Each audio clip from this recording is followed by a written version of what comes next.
Hi there, this is Mrs. Piper, and we are continuing with our color scheme fantasy flower composition. And as you can see, I am currently working on drawing the flowers into my composition. Now, if you recall, I took the ultrafine Sharpie and I went around. I'm going to hold this up so you can see closely. I went around the center part of my flower, and now I am going to, once I've done that with all of the flower centers, I'm going to then begin drawing the flowers that surround, or the petals that surround that centerpiece. Now, I do have in my classroom several artificial flowers. Okay? So if you want to look at an artificial flower for inspiration, you can look at an artificial flower, but you don't have to. If you would like to look at Vincent van Gogh's work to come up with some interesting petal shapes, you can look at Vincent van Gogh's work, but you do not have to. Remember, this composition is called a fantasy flower composition. So the flowers are actually going to be coming from your imagination. So I'm going to zoom in and I'm going to set this down. I hope you can see the ones that I've done.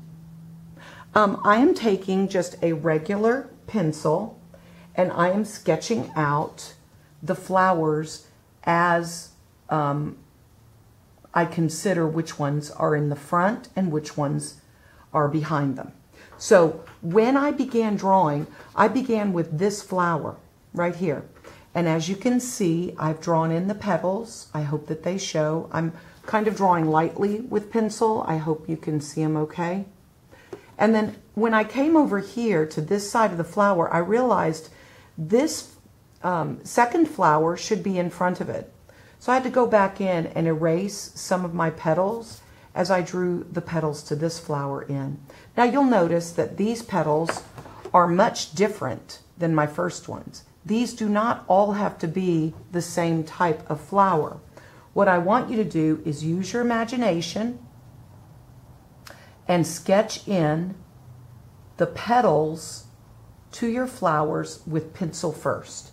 Some might have very thin petals, some might have very thick petals. Remember, you need to overlap the flowers in front of one another so that you're creating the illusion of depth and space. In this area, this flower right here, I actually ended up erasing part of the vase because the petals are going to be drawn in and they are going to be concealing the lip of the vase and part of the edge of the vase. So I erased that because I knew that you wouldn't be able to see it behind the flower. Now, this part is going to take a while because you have to draw in petals. Let me make sure I can zoom out. You have to draw in petals for all of the centerpieces that you've created. So you are going to be sketching in this composition and then you're going to be coloring it.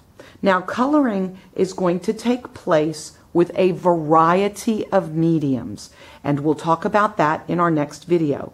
But this video reviewed going over the details of the centerpiece with an extra fine Sharpie, and then using a pencil and either an artificial flower or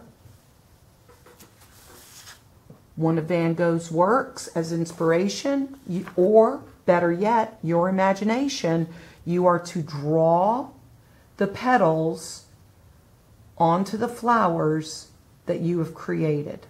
This is going to complete the drawing part of this composition. And when we come back, we're going to be talking about coloring it.